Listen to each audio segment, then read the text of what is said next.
jewellery or selling something to a friend.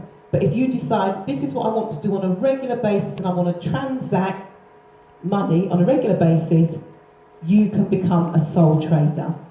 And you have 3 months to register, to make up your mind.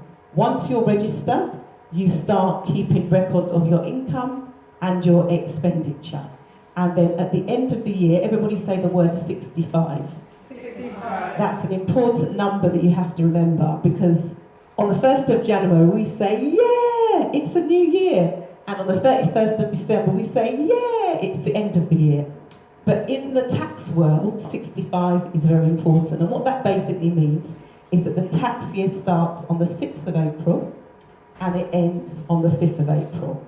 Okay? So that's what you need to know in terms of taxes. And for those of you who are going to be sole traders, those of you who've gone to work, you've gone to work and at the end of each month you get your salary and you spend your money. Once you get your pay slip, your tax is already taken out. But with a sole trader, you don't get your pay slips, you would be invoicing your customers. So every time you make some money, you keep a record of that month by month. And every time you spend something for the business, you keep a record of that.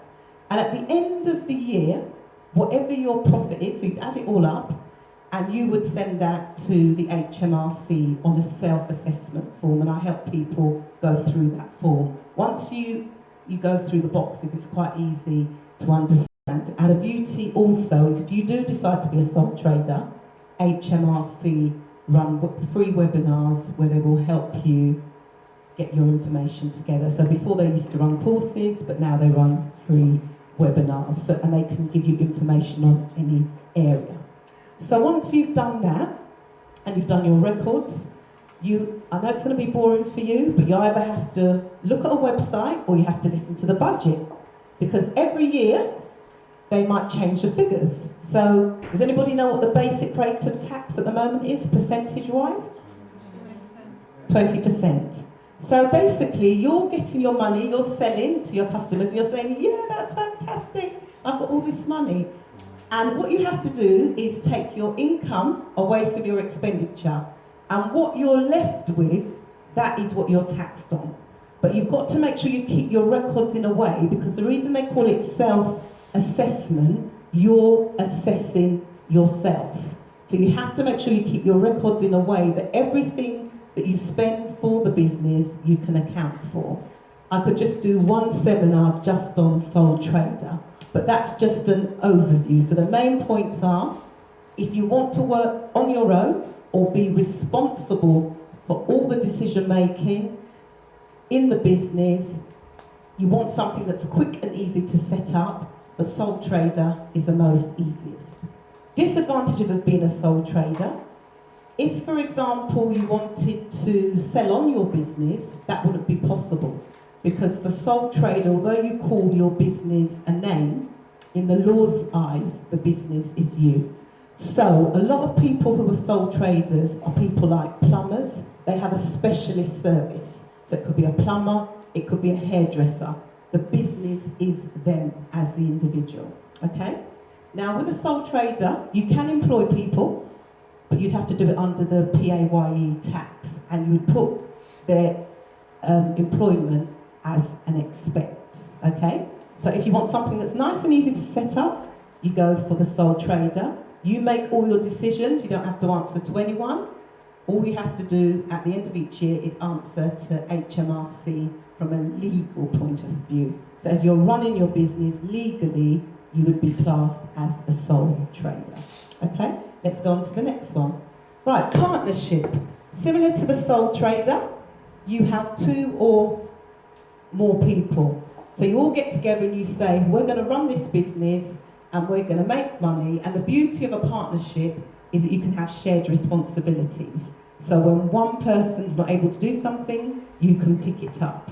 Very important, if you're going to go into partnership, that you do your research, make sure that you have the right people working with you, because there are instances that if you do work with a partner, it doesn't work out, things can crash, and then that individual will just have to go back being a sole trader.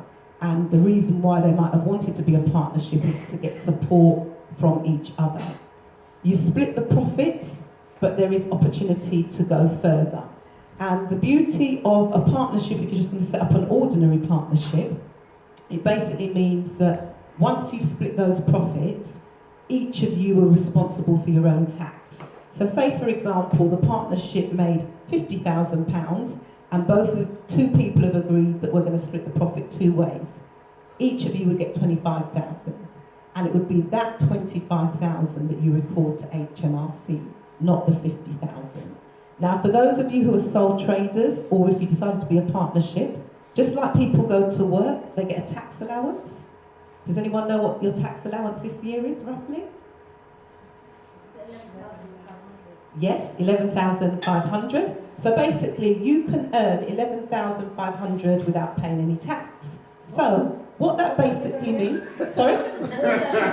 11,500, but go and check the HMRC website because every tax year it changes. So go onto the HMRC website or just write tax allowance and find out what the up-to-date amount is now, because now we are in 2017/2018 tax year, because remember today is the 11th of April. So what day did the tax year start?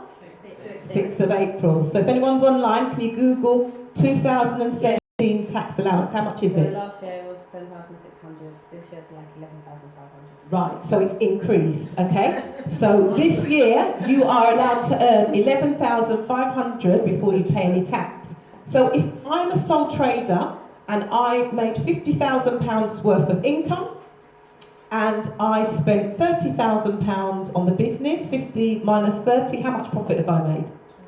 20,000. I don't pay tax on that full 20,000, I have an allowance, and the allowance would be 11,500, so you take that off, and then what is left, you would pay the 20% tax on, okay? Everybody gets that allowance, whether you're a sole trader or whether you work. If you work, it just comes out of your salary. So do you notice when you go for a job, they might say the job is £40,000 a year, and you've divided that by 12 thinking you're going to get X amount, and then when you get your pay slip, you see all these deductions. Some are for national insurance, some are for tax. The company do the tax on your behalf. Whereas if you're a sole trader or partnership, you do the tax on your own behalf. So what you need to think about when you're a sole trader or partnership, and this is another topic, but I'm just going to throw it in, when you're charging your customers, don't charge thinking you're getting all that money, because you're charging at the gross rate. So if you do a job and it costs £100, once you've made a lot of profit, and if you're paying 20% tax on that, after you've taken off your allowance, you might be getting £80, £85 or £90. Does that make sense? Okay, so you need to think about your charging. Let's go on to the next one. And then the next structure is a limited company.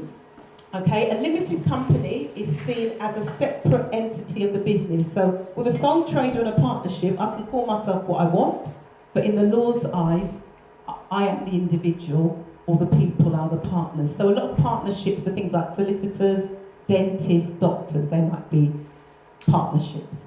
Right, so with a limited company, if you wanted to set up as a limited company, it would be a separate business. So it would be separate to you. So because it's separate, you would then become either an employee of the business, or a director, or a shareholder. Does that make sense to everyone?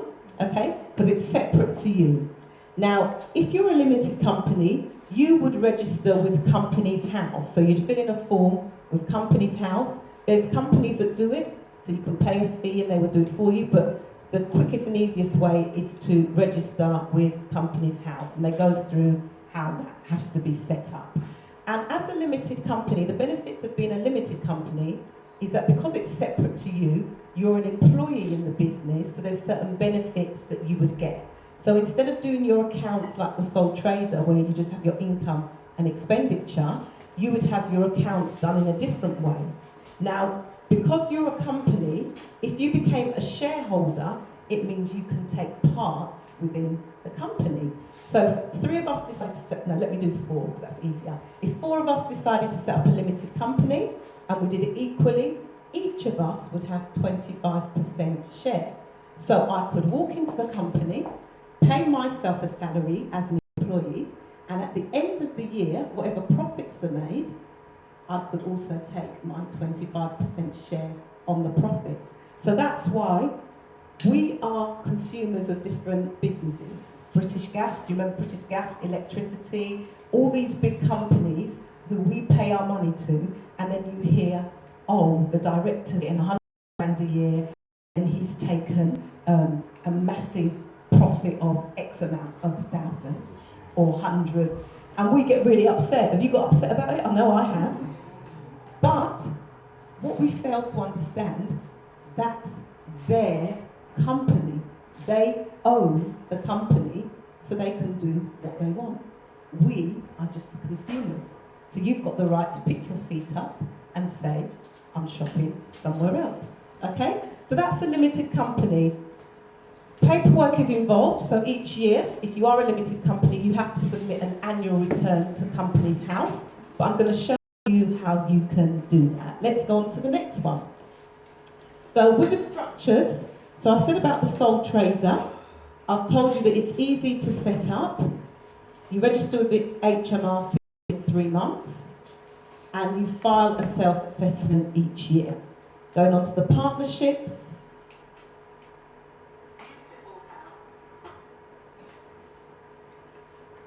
That can be set up with 2 to 20 people.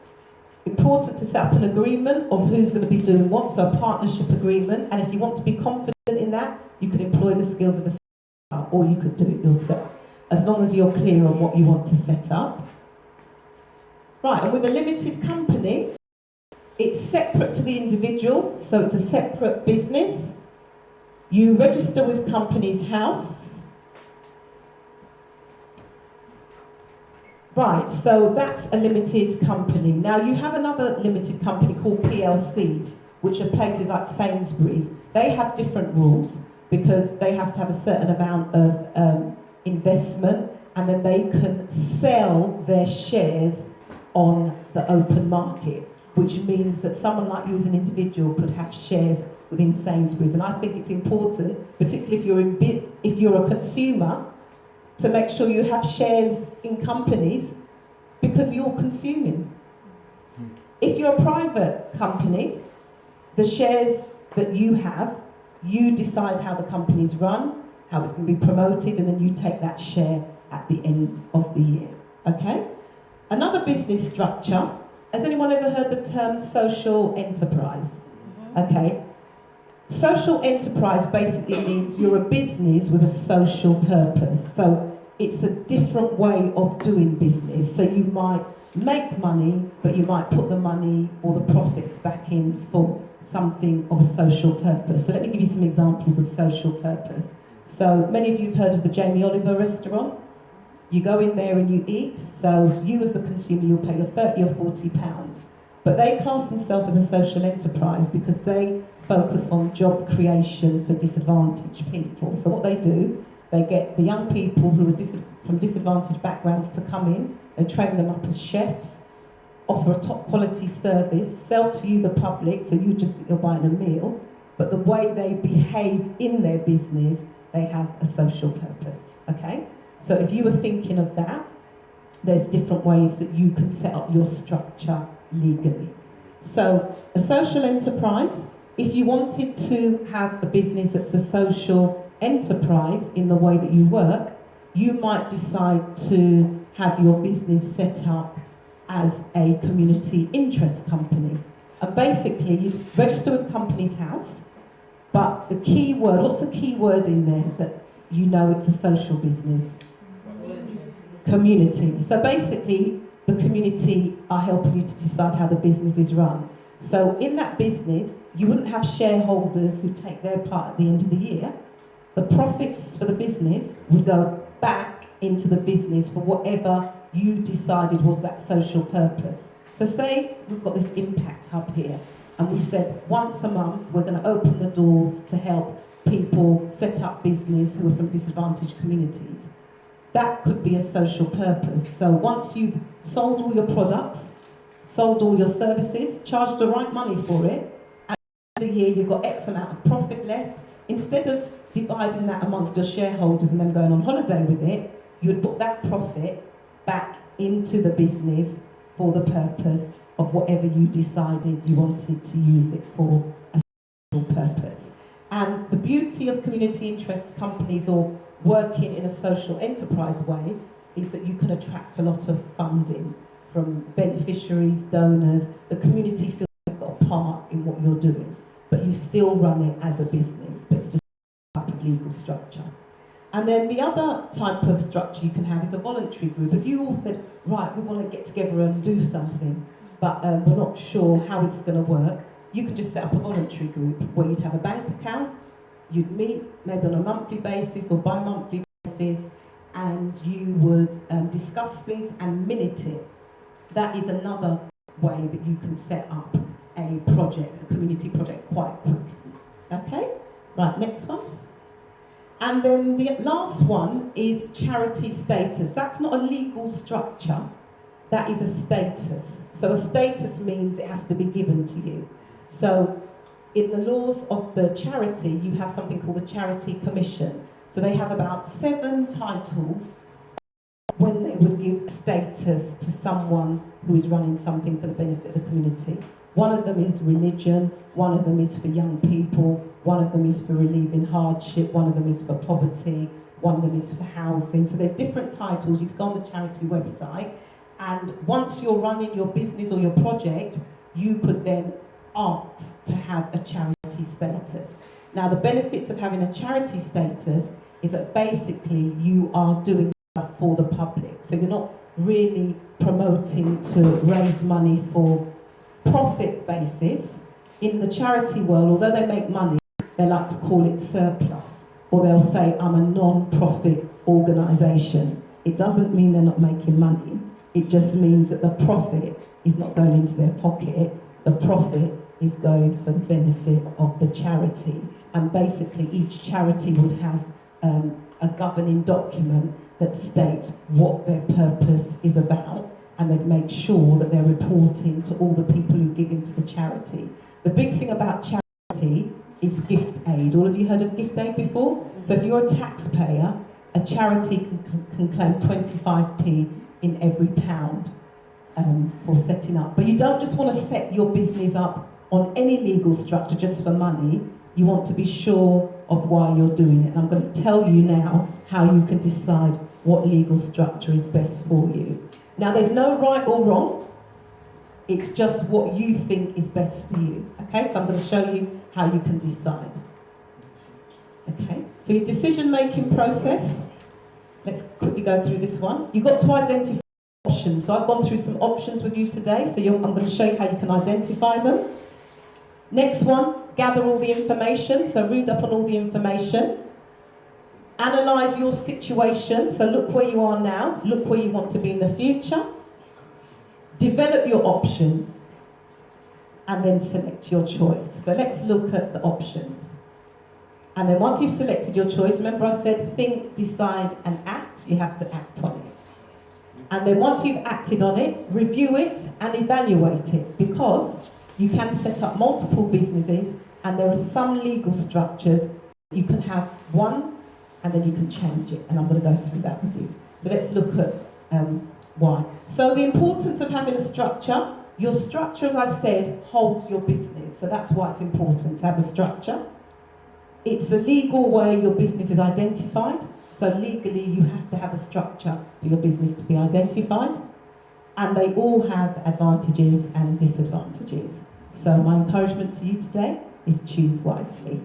So these are your choices. Now, your choices are risk. Do you want to have a high risk or a low risk? No. Low. Okay. So the highest risk business is a sole trader, because you are working on your own. If anything happens to you, you've got to put contingencies in place. My business is a sole trader, and the reason why my business is a sole trader is because people buy me. I'm a specialist in my training, so I'm a sole trader.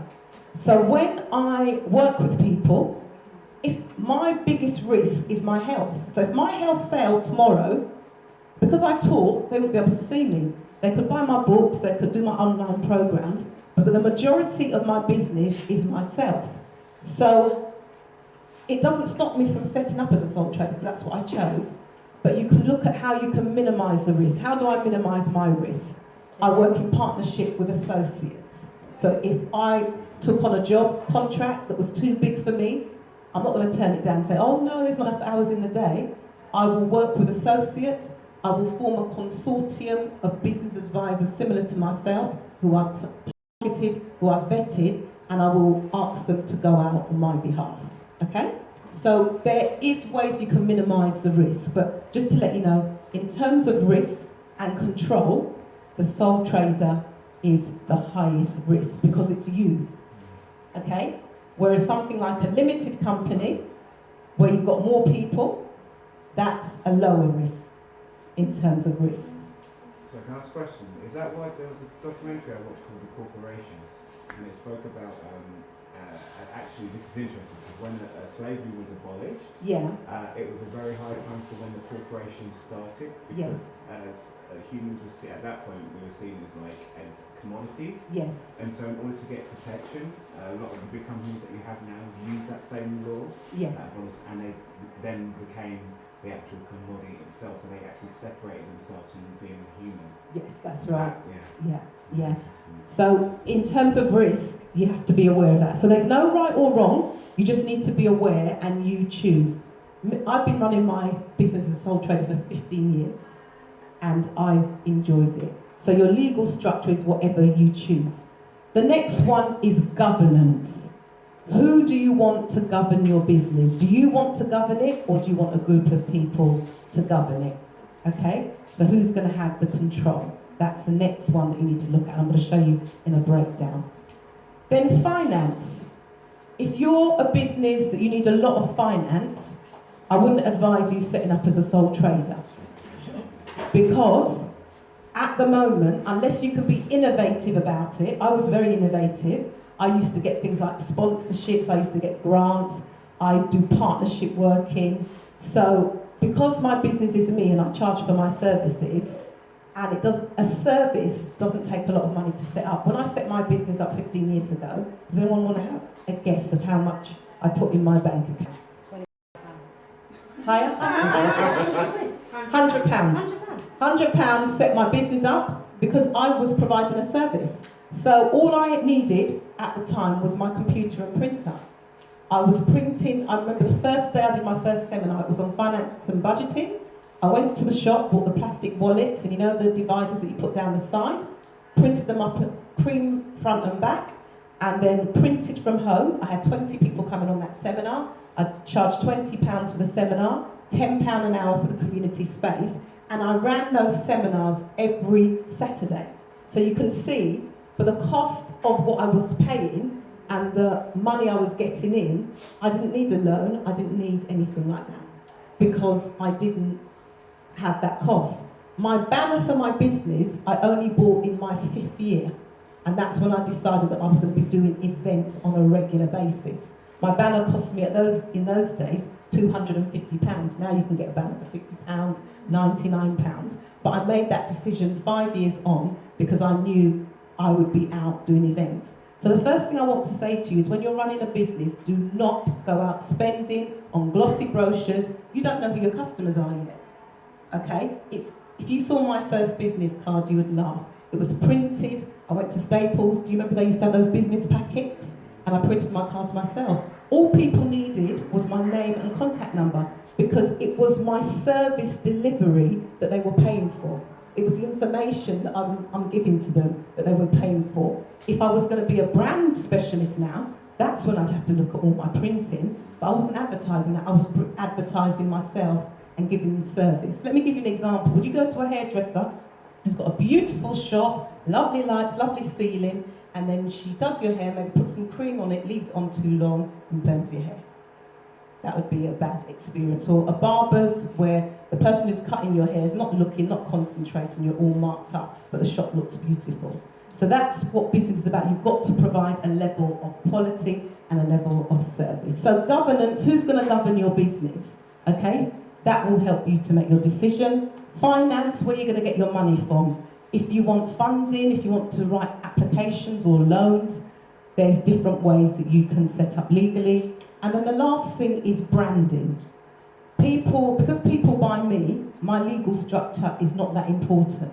But because I work with a range of businesses, I work with companies and individuals, but say I wanted just to work in the corporate world, then my legal structure would have to be a limited company, because companies like to see that more than one person is making a decision. So let's flip through. So if you're looking at the risk, so high risk, sole trader. Then you've got voluntary group. The reason why voluntary group is high risk because it's just individuals coming together. They haven't got any protection unless they take out insurance. But these are all quick things to set up. Next one is partnership. So these are the level of risk. Next one is limited company by shares. So you'd be a shareholder. And the last one is limited by guarantee or a CIC. Limited by guarantee basically means that instead of the profits going to the shareholder, the profits will just go back into the business. That's just another legal structure that you can set up if you want to run like community projects. Okay, so that's the risk element. Let's go on to the next one. And then the last one for risk is charity status. That poses no risk at all. Okay, so let's go on to control. Highest risk for control is limited company by shares and guarantee. So if you want to make sure you've got the maximum control in your company, you would set up as one of those. Next one, CIC. Reason that's high risk for control is because you've got all the members. Now the only thing with that, when you've got more people involved, although you've got directors, you're going to take longer time to make your decision making. I don't know if any of you have had experience. I've worked with the council and I've had to get really strict with them because when I've sent them invoices, they turn around to me and say, oh, we're going to be paying you in 60 days. So I had to let them know I don't operate like that. I have a 7-day policy minimum. So you're going to have to change your situation, because if I'm going to work with you all the time and you're paying me in 60 or 90 days, that is going to affect my cash flow. So you're going to have to sort it out. And then that's when the Small Business Federation introduced this thing called the late payment charge of 8%. So that companies like organisations who had these long payment terms would sort themselves out. So now I do payment up front when I'm working with organisations like that. Okay, next one. Sole trader partnership, so they're lower in control. Right, let's go on to the next one. And then finance, if you're looking for money for your business, company limited by guarantee. So if you were going to approach for some funding, they will say, what is your legal structure? We're going to give it to people who've got a limited company by guarantee because it looks like that they're putting the profits back into the business so we can fund some of their projects. CIC is another one where you could get finance, funding. Sole trader. Now, sole trader is the third one. Now, the reason for that is because if you're providing a service, sometimes organisations or individuals will buy into your business. Like, for example, if I was putting on an event about a topic, I might have an organisation that might buy into that. So in my early years of business, the banks, for example, would buy into my events because they would say, you've got 30 business people coming to your event, we need people to open up bank accounts. Instead of us running to everyone individually, we'll sponsor your event, come to your event, and then speak to some of those people who would want to set up a bank account. Next one, limited company by shares. When they see that, they see that all you're in is for profit, so they may not give you funding. Okay? Right, last one. And then branding. How do you want to be seen? So this is not how you work, this is how you want the public to see you. Okay? So for branding purposes, if you're a limited company by shares or limited by guarantee, people will take you more seriously. But that's just general. Okay? Next one. CIC for branding. If they see that your legal structure is a community interest company, they may say, okay, because you're working with people, we'll take you more seriously. And then sole trader. Okay, so basically, in a nutshell, those are the different types of structures. So what I'd like to do now is just, if anyone's got any specific questions that they'd like to ask about sole trader, partnership, limited company, charity status, please do that. One thing I have to say, if you set up as a sole trader and you want to change your mind, you could then become a limited company, okay? If you set up as a limited company and you think, oh, I don't like it anymore, you would just have to dissolve that company, okay? So who's a limited company here? What's the name of your company? BR Consultancy, okay. So this lady here's got BR Consultancy. If she decides, I don't want this anymore, write to company's house, dissolve it, and then if she thinks, oh no, I made a mistake, she'll just set up BR Consultancy Brixton. So you put another word in there to bring up the company. Because with company's house, once you have a name for that business, that is the name. No one else can have that name. So that's the beauty of setting up limited companies. You've got protection, and after every limited company, you have the words LTD. Okay? So whatever you're called LTD at the end, that is the name of your company, and you would get a certificate of incorporation to say that you're a limited company. Did you get your certificate? Yeah? Okay. And that would say that you're a limited company, and then you legally you would connect with company's house. And if you're a director for a company, they have statements of duties of how you're meant to behave within your business. Okay? Any other questions? Does that mean if you're a sole trader, then you're not protected the same way in terms of your name? No. So with a sole trader, why aren't you protected when you're a sole trader? Who is a sole trader? You. Okay? So although I call myself business with excellence, I am actually the business. For clarification, the reason I have it as business with excellence is because so people can identify me, what I do, and when people pay me, they pay me into my business account. It looks more professional to pay into a business account with a name than just paying me, Sharon McLean, because I'm working with different people. Now, if you were just working with individuals, it's no problem for people to just pay you in your name. But because I work with individuals, I work with companies, I work with charities, I've got my name as business with excellence. But really, I am the business. So then, if I wanted to set up a business tomorrow and call it business with excellence, you could go ahead. Do that? Really? Yeah, you could go ahead. But it wouldn't do you any favours because I've been running this business 15 years. I've established myself in the market. People know who I am. But nothing legally would stop you from doing that. The only way you can be protected, your name can be protected if you're a limited company. But I offer a service, you're not me. So you can call yourself me, but you're not me. You haven't got my experience. So the customers I have, they wouldn't come over to you just because that's the name that you've called yourself, because I've built up a relationship with the customers over the years. It's just a legal form. So you would decide what is right for you legally. Yes?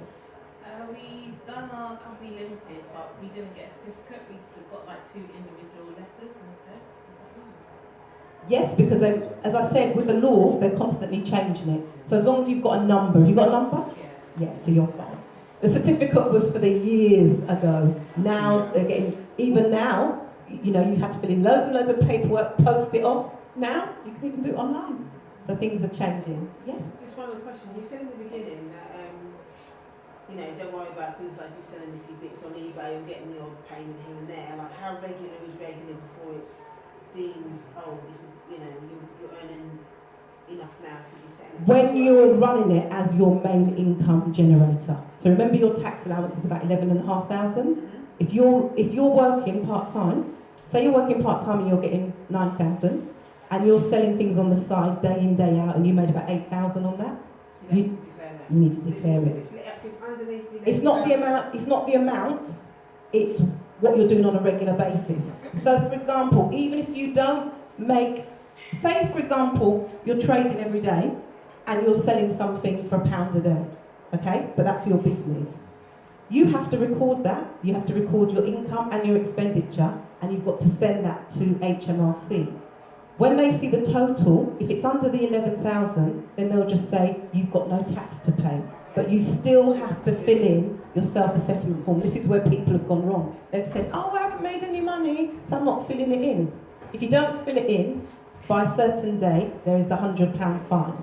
And the deadline date at the moment is the 31st of January, the following year.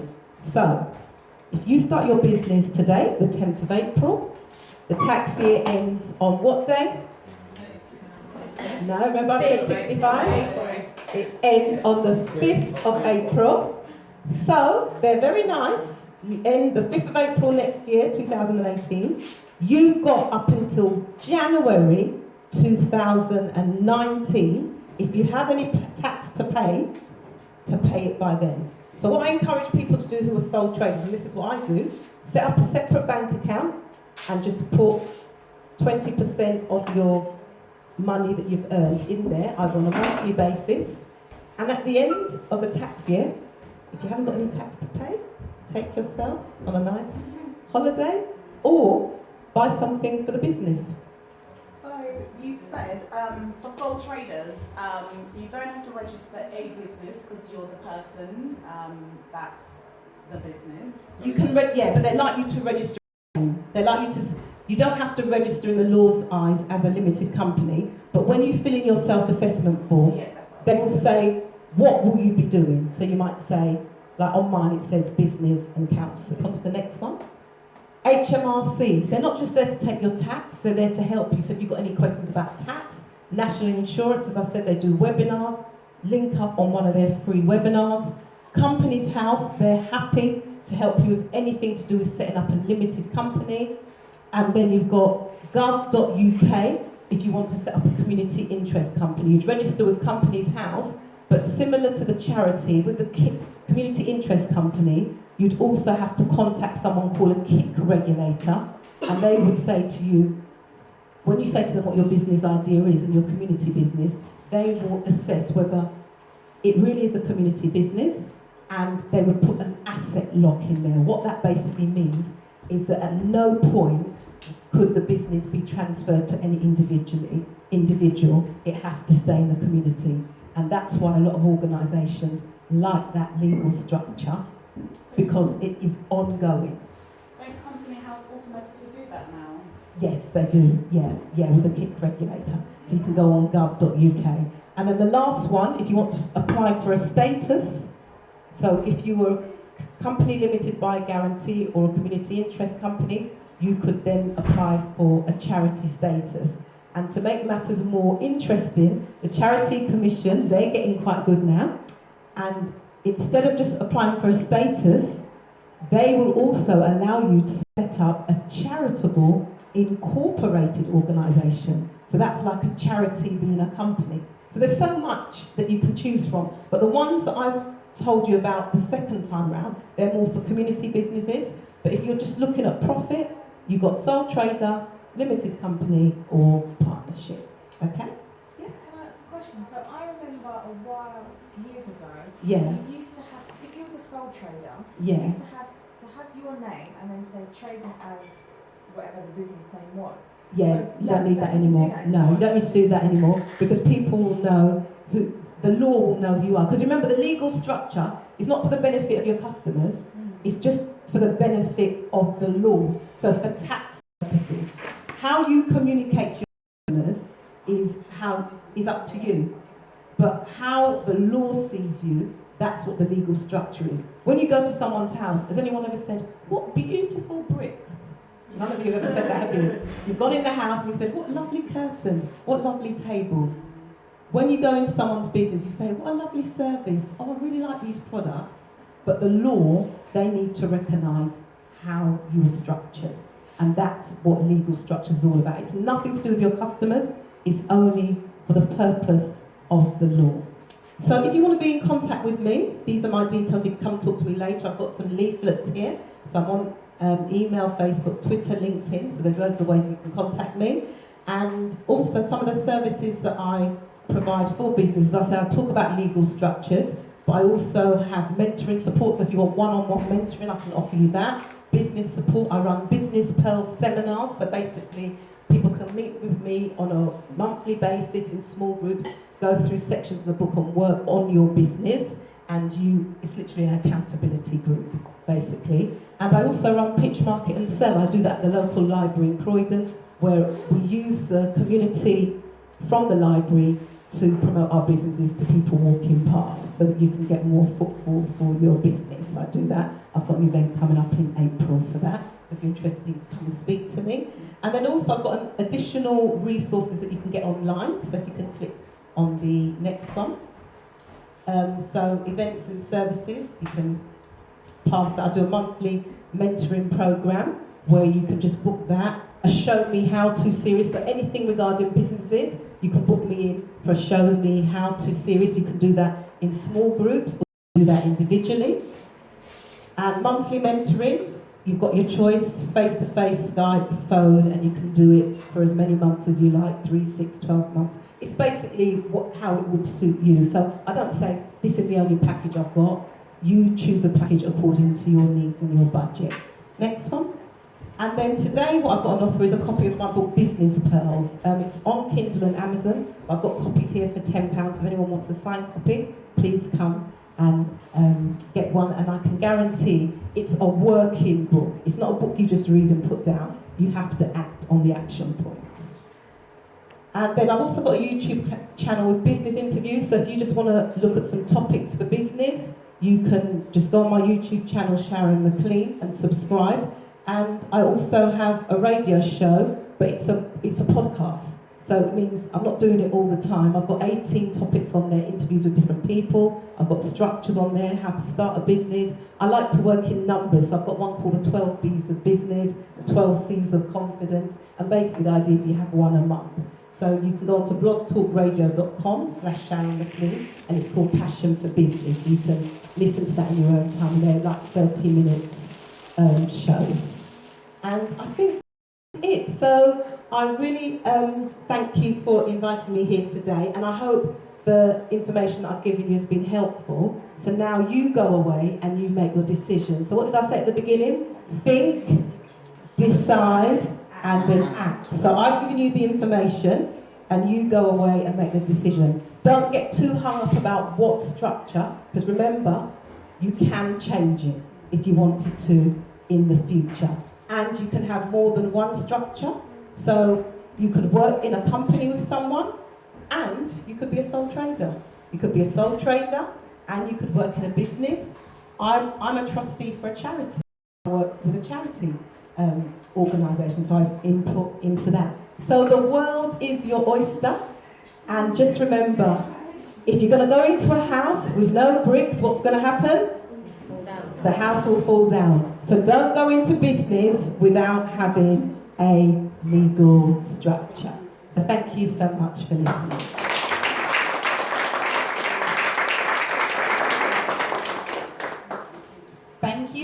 Thank you, Sharon. Right, okay, I wasn't bored at all. How about you guys? No, I felt like I had so many more questions to ask you.